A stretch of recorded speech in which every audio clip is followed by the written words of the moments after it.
Bonjour à tous et bienvenue du coup dans cette nouvelle vidéo qui fait suite à ma vidéo sur le prognatisme que j'ai tournée et postée il y a quelques temps maintenant. Je vous mettrai du coup dans la description le lien de la première vidéo. Si vous avez du temps à perdre, et en ce moment on en a, voilà, elle est un petit peu longue. Beaucoup de personnes m'ont fait la réflexion, mais vu que c'est un sujet qui est assez important et qui est très long à expliquer, je n'ai pas pu filmer, on va dire, de manière plus courte la vidéo. Donc je m'en excuse, mais en tout cas voilà, comme je le disais, si vous avez un petit peu de temps à perdre et que vous vous interrogez sur le prognatisme, eh bien c'est le moment ou jamais de pouvoir aller consulter cette première vidéo. On se retrouve aujourd'hui, c'est pour une vidéo foire aux questions. Voilà, j'ai eu énormément de questions qui m'ont été posées suite à la publication de ma vidéo, beaucoup sur Instagram, et je vous avais aussi partagé une story où je vous demandais si vous aviez des questions. Donc j'en ai sélectionné quelques-unes, je n'ai pas sélectionné toutes les questions parce que déjà la vidéo va encore durer 100 ans sinon. Et puis il y a également beaucoup de réponses qui se trouvent dans la première vidéo. Je sais qu'elle est un petit peu longue, donc effectivement il y a peut-être des passages qui m'ont été un peu occultés entre guillemets, mais je vais refaire un petit point sur certains sujets. Je vais pas pouvoir tout refaire, sinon ça se résumerait à vous reparler de la première vidéo et à vous redire tout ce dont je vous ai déjà. Je vais donc découper cette vidéo en deux catégories. Première catégorie, tout ce qui va toucher à l'opération, le prognatisme en lui-même et toutes les questions qui sont propres à l'intervention, l'opération, etc. Et puis du coup la deuxième catégorie touchera plus à tout ce qui est l'univers de YouTube et mon ressenti par rapport à la première vidéo que je vous ai filmée. On est parti, première catégorie, tout ce qui touche au prognatisme. J'ai sélectionné 1, 2, 3, 4 questions. Je les ai toutes notées du coup sur mon petit calepin de manière à ne rien oublier.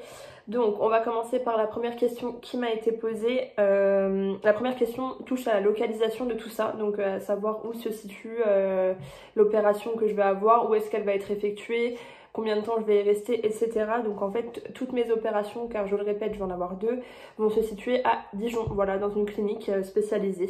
Voilà, donc ce sera tout sur Dijon. En tout cas, je sais que ce sont des personnes de confiance parce qu'elles ont l'habitude de faire ça et que des personnes se déplacent du coup de Dijon et alentour pour pouvoir aller effectuer ce genre d'opération. Donc j'ai pleine confiance en ces personnes. Donc voilà, pour répondre à cette question, ce sera tout sur Dijon. Concernant la durée pour chaque opération, la première opération se déroule en ambulatoire, c'est-à-dire que je rentre le matin et je sors en fait dans l'après-midi si tout se passe bien. Et pour la deuxième opération, ça sera un petit peu plus long, je crois que je reste entre 2 à 3 jours, il me semble. Numéro 2, à savoir si les opérations sont inévitables ou non. Et effectivement, les opérations sont bien inévitables. Dans mon cas, je suis dans un cas qui est quand même assez sévère entre guillemets, donc je ne peux me passer d'aucune des deux opérations. Voilà, malheureusement c'est comme ça. Si j'avais pu les éviter, je les aurais évitées, mais même si ça avait été pris 10 ans en arrière, dans tous les cas, voilà, mes dents ont bougé et ma mâchoire s'est un petit peu aggravée, mais dans tous les cas, même 10 ans en arrière, il aurait fallu que je passe par ces deux opérations. Donc bon, pas de regret dans ce sens-là, mais malheureusement, je ne peux pas déroger à ces deux opérations. Numéro 3, combien de temps en totalité va durer ton traitement? Alors ça, c'est un petit peu aléatoire, mais on va dire que je vais donner une fourchette. En moyenne, il faut compter à peu près 2 ans. Je pense 2 ans à 2 ans et demi minimum. C'est un petit peu au bon vouloir entre guillemets des dents, à savoir si elles se replacent comme il le faut. Bah, comme tout port d'un appareil dentaire, je pense que beaucoup de personnes ont porté un appareil dentaire. On vous donne une durée au départ qui est plus ou moins approximative. Effectivement, nous généralement c'est de 1 an et demi à 2 ans et demi, sachant que j'ai deux opérations qui déjà se déroulent elles sur 1 an d'écart. Voilà, on est plutôt, pour moi je pense qu'on est plutôt aux alentours des 2 ans et demi à 3 ans de traitement en tout et pour tout. Quatrième question du coup, est-ce qu'avec le corona tu rencontres des problèmes? Eh bien oui, malheureusement, même si je considère que je suis un cas complètement inutile entre guillemets et sans grande importance. Mes premiers rendez-vous devaient commencer du coup début avril et tout est reporté malheureusement. Donc voilà, tout dépend du durée du confinement. On va dire que si le confinement continue jusqu'à mi-mai, je peux peut-être encore sauver mon opération de cet été. Par contre, si malheureusement on reste confiné jusqu'à juin, voire même encore pire, eh bien tout sera reporté. Donc après, bah écoutez, dans tous les cas, malheureusement, je n'ai pas le choix. Il y a bien pire dans la vie, je ne suis pas un cas prioritaire, loin de là, voilà. Donc effectivement, l'orthodontiste m'a dit que je n'étais pas du tout un cas prioritaire. Lui, il est vraiment là pour les urgences et pour les personnes qui ont déjà enclenché un peu le processus et qui rencontrent un problème et pas... il n'est pas là pour enclencher des nouveaux processus sur des cas qui peuvent être comme le mien reportés. Donc effectivement, pour l'instant, j'avais un rendez-vous au mois d'avril et un rendez-vous au mois de mai. Je pense que celui du mois de mai, je ne veux pas être négative et pessimiste, mais il risque d'être quand même un petit peu décalé également, ce qui va certainement amener au fait que mon opération de cet été soit décalée. Mais voilà. Dans tous les cas, si on peut sauver l'opération, on la sauvera, mais il y a quand même besoin d'un petit peu de préparation au préalable. Donc ça, malheureusement, ce n'est pas moi qui prends la décision et ce n'est pas l'orthodontiste non plus. Donc en tout cas, je vous retiendrai au courant dans tous les cas et je vous redonnerai des nouvelles de savoir si mon opération est décalée ou non. Dernière question que j'ai sélectionnée concernant du coup les opérations, etc. et qui m'a fait beaucoup sourire parce qu'elle est revenue beaucoup de fois, c'est est-ce que tu as peur? Alors effectivement, je ne vais pas le cacher, j'ai quand même peur, tout simplement parce que c'est l'inconnu, je n'ai jamais vécu et je ne peux pas prévoir ce que je vais vivre, même si on me donne un maximum d'informations. Je ne saurais ce qui se passera que quand j'y serai, donc voilà, dans l'idée c'est un petit peu flippant quand même, on va pas se le cacher, surtout que comme je le disais, ça touche au visage, donc ben le risque zéro n'existe pas, donc s'il m'arrive la moindre chose, et bien écoutez, c'est la dernière fois que vous me verrez avec ce visage-là. Non, je plaisante bien évidemment, je ne vais pas m'attirer le mauvais oeil, mais voilà, évidemment qu'il y a une petite part de moi qui est quand même un petit peu apeurée, mais je dirais plus que c'est de l'appréhension, et c'est de la bonne appréhension. Donc par rapport à ça, la peur n'évite pas le danger, donc j'évite de me stresser au maximum. Et puis de toute façon, ce n'est pas moi qui ai mon destin entre les mains, je dirais plus que c'est l'orthodontiste et le chirurgien. Donc voilà, mais effectivement c'est normal d'avoir peur, et pour les personnes avec qui j'ai discuté qui sont dans le même timing que moi par rapport à l'opération, qui sont au début, etc., c'est tout à fait normal d'avoir peur. Voilà, on va pas se le cacher, on va pas dire le contraire, et c'est voilà, c'est humain, on ne connaît pas, c'est l'inconnu, donc on y va, c'est tout ce qu'on sait, donc voilà, mais il y a bien pire dans la vie dans tous les cas, et puis c'est surtout que c'est moi qui l'ai choisi, donc je ne peux pas m'en plaindre. Voilà, parti pour la catégorie numéro 2 qui touche plus à tout ce qui est la vidéo, YouTube, etc. Donc la première question qui m'a été posée, c'est est-ce que ta vidéo t'a permis de rencontrer des personnes qui ont vécu la même chose? Et franchement, beaucoup de personnes, c'est complètement fou, c'est ça qui est extraordinaire entre guillemets dans le fait d'avoir posté cette vidéo. Il faut savoir que ça faisait très longtemps que je réfléchissais à la tourner, à la filmer, etc.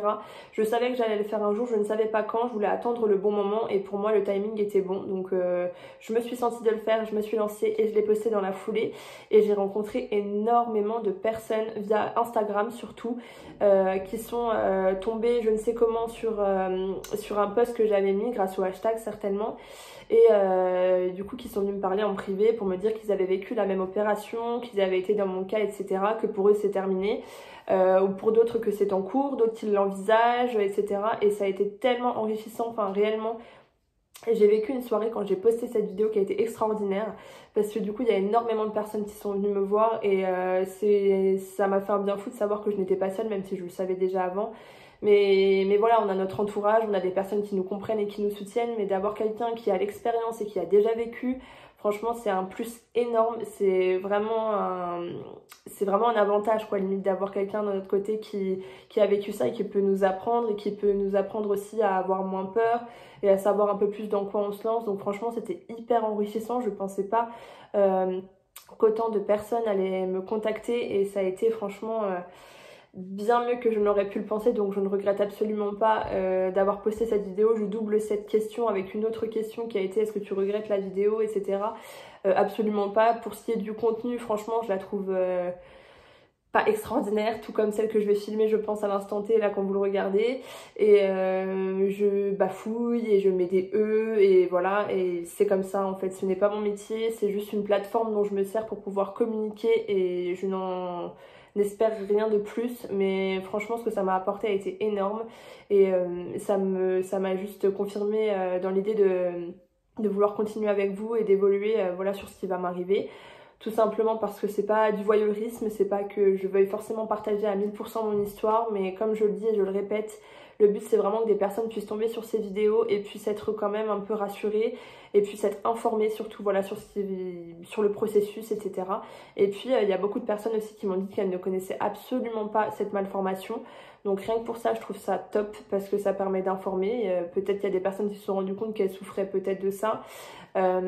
Ou qui connaissent des personnes qui souffrent de ça, donc franchement rien que pour ça je suis hyper contente des retombées de cette vidéo, parce qu'elle a été hyper positive, elle a été vue beaucoup de fois, je m'y attendais pas autant, donc franchement c'est que du positif. Donc non, je regrette pas du tout de l'avoir filmé, et est-ce que ça m'a permis de rencontrer des personnes? Ben carrément, et je suis toujours en contact avec ces personnes, donc je suis vraiment très contente en tout cas des retombées de cette vidéo. Troisième question, est-ce que tu vas nous filmer tout au fur et à mesure et nous faire ce qu'on appelle des vlogs? Alors des vlogs, pour les personnes qui ne connaissent pas ce que c'est, des vlogs en fait c'est tout simplement des vidéos mais filmer moins en cadre comme ça, mais plus type je vous emmène avec moi chez le chirurgien, je vous emmène avec moi chez l'orthodontiste ou des choses comme ça. Alors c'est une question, pour être honnête, que je me pose encore, tout simplement parce que j'ai eu des échanges avec des personnes qui sont bien plus avancées que moi dans le processus ou qui ont terminé. Et je sais qu'il y a des moments qui sont assez compliqués, donc je ne sais pas si physiquement je serai en capacité de pouvoir tout filmer, tout simplement. Après, c'est pas une question d'avoir envie ou non, c'est une question de pouvoir ou de ne pas pouvoir. Moi, dans l'idée, je veux être complètement transparente avec vous. Le but, c'est pas de vous montrer que les aspects positifs et de vous dire je suis contente, je vais avoir enfin de nouvelles dents. C'est aussi de vous montrer peut-être les galères par lesquelles je vais passer, les moments qui seront plus difficiles. Le but, voilà, il est d'être complètement transparente et d'être à 100% moi dans ces vidéos. Donc j'aimerais dans l'idée pouvoir vous montrer tout ce qui va m'arriver. Après, bien évidemment, vous emmenez chez le chirurgien, les choses comme ça ne dépend pas de moi. Je vais pas m'amuser à filmer une personne en train de faire son travail. Je trouve que c'est pas génial. Après, ça peut quand même être informatif, donc je ne sais pas, je suis pas fermée ni quoi que ce soit, mais disons que c'est assez compliqué comme question et je peux pas forcément anticiper à 1000% par avance, même si réellement j'aimerais bien vous emmener de A à Z avec moi, c'est vraiment ce que je souhaite et c'est pour ça que je suis là sur YouTube, mais peut-être qu'il y a des moments où je serai dans l'incapacité de le faire tout simplement. Donc vous verrez au fur et à mesure, comme je le dis au niveau des vidéos, ce sera filmé vraiment de façon aléatoire. Et je pourrais pas vous annoncer des dates au fur et à mesure de savoir quand est-ce que je vais filmer, quand est-ce que je vais poster. Ce sera vraiment quand j'aurai du contenu et quand il y aura assez pour filmer une vidéo en fait, parce que le but c'est pas non plus d'être là juste pour vous donner 2-3 infos, c'est aussi que ça soit un complément et que ça puisse vous apporter à chaque fois un petit peu plus si vous êtes dans le même processus que le mien. Une question du coup qui touche un petit peu plus le côté personnel, c'est de savoir comment ont réagi mes amis, ma famille suite à la publication de la vidéo. Alors franchement ça a été super, enfin voilà, comment vous dire, c'est un peu bête et un peu bateau de vous avoir dit ça comme ça dans l'idée, mais disons que j'ai eu que des retours positifs de certaines personnes dont je me doutais que les retours allaient être positifs parce que je les connais bien et que je sais qu'elles sont bienveillantes, mais même de personnes en fait avec qui j'avais un petit peu perdu le contact ou des personnes qui me connaissaient quand j'étais plus jeune et qui me disent mais tu vois je me serais jamais douté que t'avais ça, enfin qui tombaient un petit peu des nues, mais ça a été toujours dans la bienveillance, c'est ça qui a été super intéressant. Il y a eu beaucoup de partages de ma vidéo, de personnes que je connais très bien, de personnes que je connais même que de vue, et même de personnes que je ne connais pas, et c'est ça que je trouve extraordinaire en fait dans le pouvoir des réseaux sociaux, parce qu'on parle souvent du côté négatif des réseaux sociaux, mais à la base si les réseaux ont été créés, c'est justement dans le terme réseau, c'est de pouvoir partager en fait, et pour moi ça a été vraiment une expérience qui a été extraordinaire dans le sens où en fait il y a eu que du partage positif, il y a eu que de la bienveillance, il y a eu beaucoup d'encouragement, beaucoup de personnes qui ont envie de suivre cette aventure, donc ça me donne encore plus envie de vous emmener avec moi dans cette aventure. Et voilà, et ça m'a permis aussi de découvrir que des personnes que je connaissais plus ou moins avaient eu la même chose que moi, donc ça c'est juste top, parce que c'est des témoignages supplémentaires et en plus de personnes un petit peu plus proches, donc franchement ça n'a été que du plus, ça a été hyper bénéfique. Et voilà, et que dire de plus, enfin honnêtement ça a été top. Donc voilà, j'en attendais rien de spécial, comme je vous le dis, moi je suis vraiment là dans le but de vous informer et puis de vous emmener un petit peu plus avec moi dans ma vie du côté un petit peu plus sérieux, parce que c'est que celles et ceux qui me connaissent plus sur Instagram connaissent ce côté un peu faux folle, un petit peu voilà, mais j'ai aussi un côté assez terre à terre dans tous les cas, et voilà, et le but en fait c'est juste de vous informer et de vous emmener avec moi et de partager au maximum dans toutes les aventures que je vais La question que j'ai sélectionnée, c'est de savoir si je vais proposer d'autres contenus que le prognatisme ou les choses comme ça, si je vais me servir de YouTube pour faire d'autres vidéos complètement diverses sur d'autres choses. Alors pour l'instant c'est pas forcément prévu au programme, parce que je pense pas avoir d'autres choses entre guillemets à apporter. Faire des vidéos qui ont déjà été faites, ça m'intéresse pas forcément. J'ai pas de contenu à apporter supplémentaire. Par contre, si j'en ressens le besoin et que j'ai envie de vous parler d'autre chose, eh bien pourquoi pas. Mais pour l'instant, je veux rester vraiment sur ma ligne de mire et c'est vraiment le prognatisme, les opérations, tout ce qui suit tout ça, donc non, pour l'instant je ne veux pas faire d'autres. Je pense que j'ai répondu à un maximum de questions. Comme d'habitude, si d'autres questions interviennent et que je n'ai pas répondu à tout, n'hésitez pas à me laisser des questions ou des commentaires pour que j'y réponde en privé. Voilà, dans tous les cas il n'y a pas de souci. Donc ainsi se termine cette vidéo, j'espère qu'elle vous aura plu, qu'elle vous aura appris des choses supplémentaires. Voilà, en tout cas je vous souhaite à tous beaucoup de courage dans cette période assez compliquée, que ce soit les personnes qui travaillent, les personnes qui sont en télétravail ou même les personnes qui ne travaillent pas et qui sont donc en chômage partiel, parce qu'en fait on a chacun notre rôle à jouer et donc voilà, il faut juste qu'on prenne notre mal en patience et voilà, je vous souhaite à tous beaucoup de courage, j'espère vous retrouver assez rapidement dans une prochaine vidéo. Voilà, en attendant, eh bien prenez soin de vous.